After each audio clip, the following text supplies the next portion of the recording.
আমি তোমাদের সামনে নিয়েছি ক্লাস 11 এর রাষ্ট্রবিজ্ঞান মডেল কোশ্চেন।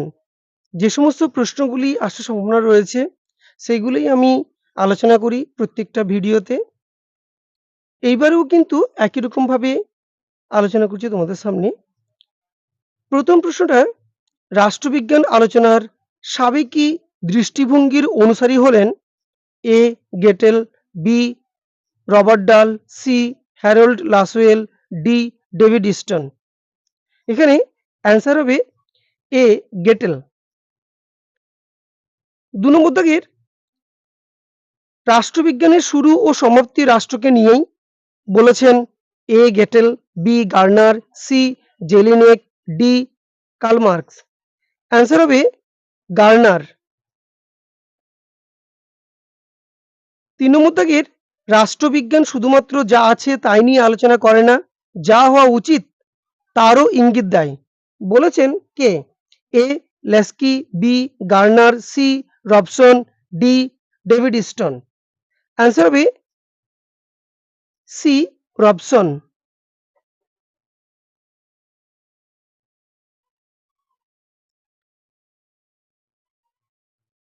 ৪ নম্বর দাগের রাষ্ট্রবিজ্ঞান হলো মূল্য বা বস্তুর কর্তৃত্ব সম্পূর্ণ বরাদ্দের আলোচনা। বলেছেন A Karl Marx, B Alan Ball, C Robert Dahl, D David Easton. ৪ number দাগের অ্যান্সার হবে ডি ডেভিড ইস্টন।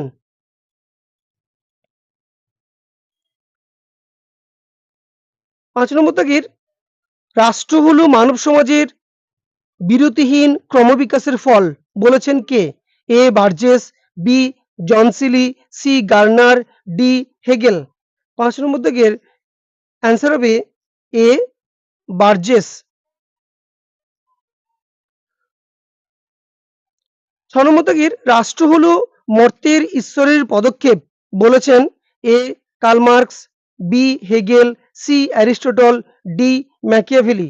৬ নম্বর দাগের অ্যান্সার হবে বি হেগেল। ৭ নম্বর রাষ্ট্রের মস্তিষ্ক হলো এ জনসমষ্টি, বি ভূখণ্ড, সি সরকার, ডি সার্বভৌমিকতা। ৭ নম্বর দাগের অ্যান্সার হবে সরকার, সি সরকার। ৮ নম্বর দাগের রাষ্ট্রের প্রধান বৈশিষ্ট্য হলো এ জনসমষ্টি, বি ভূখণ্ড, সি সরকার, ডি সার্বভৌমিকতা। অ্যান্সার হবে ডি সার্বভৌমিকতা। ৯ নম্বর দাগের বিবৃতি এ বৃহদায়তন রাষ্ট্রের পক্ষে উন্নত রাষ্ট্রের আসন দখল করা খুব সহজেই সম্ভব হয়, কারণ বৃহদায়তন রাষ্ট্র প্রাকৃতিক সম্পদ ও মানব সম্পদের সমৃদ্ধি। এখানে অ্যান্সার কোনটা হবে? এ, এ ও আর উভয় সঠিক এবং আর হলো এ এর সঠিক ব্যাখ্যা। বি, এ ও আর উভয় সঠিক কিন্তু আর এর সঠিক ব্যাখ্যা নয়। সি, এ সঠিক কিন্তু আর ভুল। ডি, এ ভুল কিন্তু আর সঠিক। এখানে অ্যান্সার হবে কিন্তু এর দাগের, কারণ এ ও আর উভয় সঠিক এবং আর হলো এর সঠিক ব্যাখ্যা। এর মধ্যে অ্যান্সার হবে এ। ১০ নম্বর দাগের একটি রাষ্ট্রের স্থায়ী বাসিন্দা হলো এ নাগরিক, বি প্রজা, সি বন্ধুভাবাপন্ন বিদেশী, ডি শত্রুভাবাপন্ন বিদেশী। রাষ্ট্রের স্থায়ী বাসিন্দা হলো নাগরিক। এর দাগের উত্তর হবে।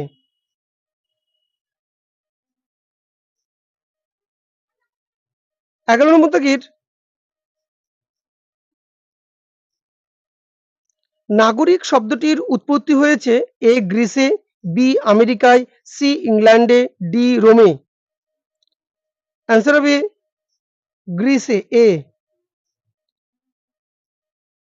১২ নম্বর দাগের নাগরিকত্ব অর্জন করা যায় এ ব্যবসা সূত্রে, বি চাকরি সূত্রে, সি জন্মসূত্রে ও অনুমোদন সূত্রের দ্বারা, ডি কোনোটাই নয়। অ্যান্সার হবে সি জন্মসূত্রে ও অনুমোদনের দ্বারা। 13 নম্বর দাগের জন্মসূত্রে নাগরিকত্ব অর্জনকারীদের বলা হয় এ প্রজা, বি বিদেশি, সি অসম্পূর্ণ নাগরিক, ডি স্বাভাবিক নাগরিক। 13 নম্বর দাগের অ্যান্সার হবে ডি স্বাভাবিক নাগরিক। 14 নম্বর দাগের নাগরিকতার বিলুপ্তি ঘটে এ বিদেশে ভ্রমণ করতে গেলে, বি বিদেশে পড়তে গেলে, সি কোনো বিদেশিকে হত্যা করলে, ডি বিদেশের নাগরিকত্ব গ্রহণ করলে। অ্যান্সার হবে ডি বিদেশের নাগরিকত্ব গ্রহণ করলে। 15 নম্বর দাগের ভারতীয় পার্লামেন্ট কত খ্রিস্টাব্দে নাগরিকতা আইন প্রণয়ন করে? এ 1955, বি 1956, সি 1957, ডি 1958। ভারতীয় পার্লামেন্ট কত খ্রিস্টাব্দে নাগরিকতা আইন প্রণয়ন করে? অ্যান্সার হবে এ 1955। 16 নম্বর দাগের ভারতীয় নাগরিকদের পূর্ণ নাগরিকত্বের অধিকার প্রাপ্তির বয়স হলো বি 18 বছর নাকি এ 15 বছর? অ্যান্সার কিন্তু এখানে বি হবেই 18 বছর। 17 নম্বর দাগের সংবিধান হলো রাষ্ট্রের চরম কর্তৃত্বের শৃঙ্খলাবদ্ধকরণ উক্তিটি করেন A Lord Bryce, B Finer, C Aristotle, D Gilchrist. 17 number দাগের অ্যান্সার হবে সি অ্যারিস্টটল। পরের প্রশ্ন 18 নম্বর দাগের সংবিধানকে শাসন ব্যবস্থার সঙ্গে সম্পর্কিত বলে অভিহিত করেছেন A Socrates, B Dicey, C John Locke, D জেলিনেক।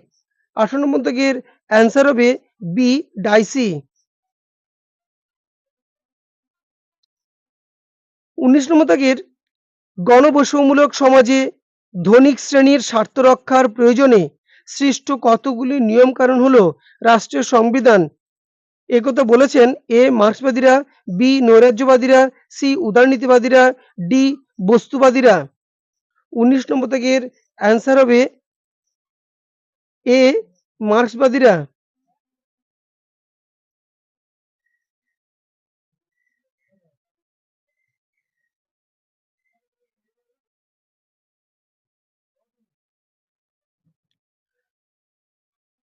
কুড়ি নম্বর দাগের সর্বাপেক্ষা প্রাচীন লিখিত সংবিধান হলো এ ভারতের সংবিধান, বি গ্রেট ব্রিটেনের সংবিধান, সি মার্কিন যুক্তরাষ্ট্রের সংবিধান, ডি গণপ্রজাতন্ত্রী চীনের সংবিধান। অ্যান্সার হবে সি মার্কিন যুক্তরাষ্ট্রের সংবিধান। 21 নম্বর দাগের সহজে পরিবর্তন করা যায় না এমন সংবিধানকে বলা হয় এ অলিখিত, বি অনমনীয়, সি নমনীয়, ডি অচল সংবিধান। অ্যান্সার হবে এ বি অনমনীয় সংবিধান।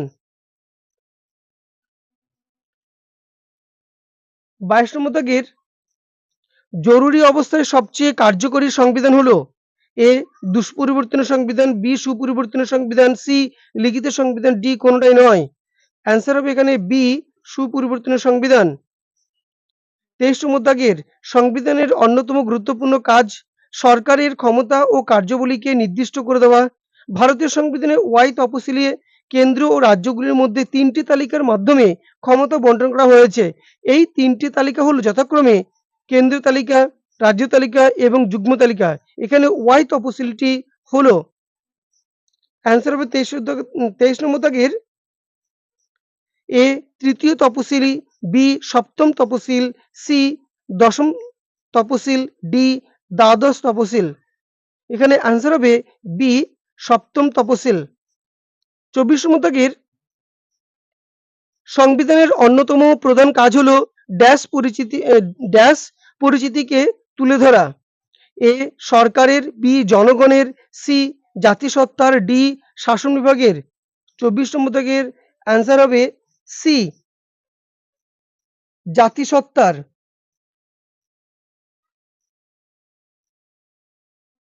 25 নম্বর দাগের ভারতীয় জাতীয় কংগ্রেস প্রাপ্তবয়স্ক ভোটাধিকারের ভিত্তিতে গণপরিষদ গঠনের প্রথম দাবি জানায় এ 1934 খ্রিস্টাব্দে, বি 1944 খ্রিস্টাব্দে, সি 1942 খ্রিস্টাব্দে, ডি 1946 খ্রিস্টাব্দে। এখানে অ্যান্সার হবে এ 1934 খ্রিস্টাব্দে। 26 নম্বর দাগের গণপরিষদের নির্বাচিত সদস্য সংখ্যা ছিল এ 292 জন, বি 296 জন, সি 250 জন, ডি 242 জন। গণপরিষদের সদস্য সংখ্যা এখানে অ্যান্সার হবে বি 296 জন। 27 নম্বর দাগের ভারতীয় সংবিধান প্রণয়নের গণপরিষদে মোট কটি অধিবেশন বসেছিল? এ 7টি, বি 9টি, সি 11টি, ডি 13টি। এখানে অ্যান্সার হবে সি 11টি। পরের প্রশ্ন 28 নম্বর দাগের কার মতে আম্বেদকরকে ভারতীয় সংবিধানের জনক না বললেও জননী বলা হয়? A M V Pylee, B K V Rao, C J C Johari, D D D Basu. Answer হবে এখানে বি কে ভি রাও। 29 নম্বর দাগের ভারতীয় সংবিধানের প্রস্তাবনা কোন দেশের অনুকরণে প্রস্তুত করা হয়েছে? A Great Britain, B France, C Soviet Union, D মার্কিন যুক্তরাষ্ট্র। অ্যান্সার হবে মার্কিন যুক্তরাষ্ট্র, ডি। 30 নম্বর দাগের ভারতীয় সংবিধানের প্রস্তাবনায় ব্যবহৃত সাম্য কথাটি কোন দেশের মানবাধিকার সম্পর্কিত ঘোষণাটি স্মরণ করিয়ে দেয়? A France, B Germany, C Great Britain, D মার্কিন যুক্তরাষ্ট্র। 30 নম্বর দাগের অ্যান্সার হবে এ ফ্রান্স। 31 নম্বর দাগের বিশ্বের সবথেকে বৃহৎ এবং জটিল সংবিধান হলো? ব্রিটিশ সংবিধান, বি মার্কিন সংবিধান, সি চীনের সংবিধান, ডি ভারতের সংবিধান। অ্যান্সার হবে বৃহৎ এবং জটিল সংবিধান 31 নম্বর দাগের ডি ভারতীয় সংবিধান। 32 নম্বর দাগের ভারতের সংবিধান প্রবর্তিত হওয়ার সময়ে ধারার সংখ্যা কতগুলো ছিল? অ্যান্সার হবে এ 395টি, বি 396টি, সি 397টি, ডি 398টি। অ্যান্সার কিন্তু হবে এর দাগেরটাই। 33 নম্বর দাগের ভারতীয় সংবিধানের কত নম্বর ধারায় সংবিধান সংশোধন পদ্ধতি উল্লেখ আছে? এ 368 নম্বর ধারায়, বি 369, সি 370 নম্বর, ডি 371। অ্যান্সার হবে এ 368 নম্বর। 34 নম্বর দাগের ভারতীয় সংসদীয় ব্যবস্থা প্রবর্তিত হওয়ার কারণে সরকারের প্রধান হিসেবে কে ভূমিকা পালন করে? এ রাষ্ট্রপতি, বি উপরাষ্ট্রপতি, সি লোকসভার স্পিকার, ডি প্রধানমন্ত্রী। 34 নম্বর দাগের অ্যান্সার হবে ডি প্রধানমন্ত্রী।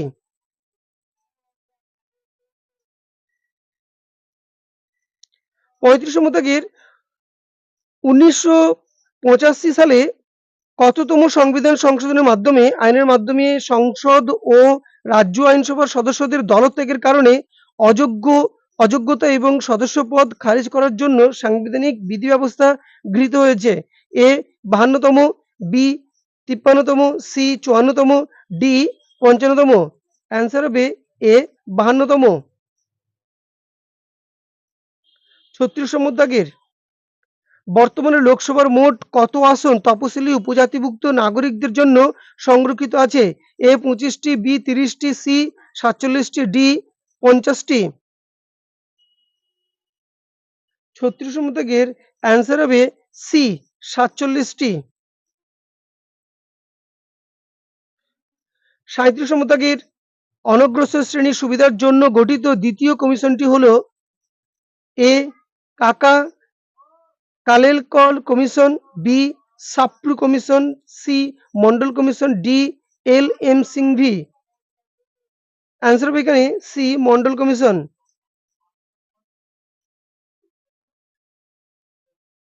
38 নম্বর দাগের ভারতীয় সংবিধানের কততম সংশোধনের মাধ্যমে ধর্মনিরপেক্ষ শব্দটি প্রস্তাবনায় যুক্ত হয়েছে? এ 42তম, বি 44তম, সি 46তম, ডি 48তম। অ্যান্সার হবে এ 42তম। ৩৯ নম্বর দাগের ভারতীয় সংবিধানের কত নম্বর ধারায় সর্বজনীন প্রাপ্তবয়স্কের ভোটাধিকারের ভিত্তিতে লোকসভা ও রাজ্য বিধানসভাগুলির নির্বাচন অনুষ্ঠানের কথা বলা হয়েছে? এ 226 নম্বর, বি 326 নম্বর, সি 328 নম্বর, ডি 332 নম্বর। ৩৯ নম্বর দাগের অ্যান্সার হবে বি 326 নম্বর। ৪০ নম্বর দাগের ভারতীয় সংবিধানকে কি ধরনের আইনের মর্যাদা দেওয়া হয়? এ পৌর আইন, বি বিধিবদ্ধ আইন, সি আন্তর্জাতিক আইন, ডি দেশের মৌলিক ও সর্বোচ্চ আইন। অ্যান্সার হবে ডি দেশের মৌলিক ও সর্বোচ্চ আইন।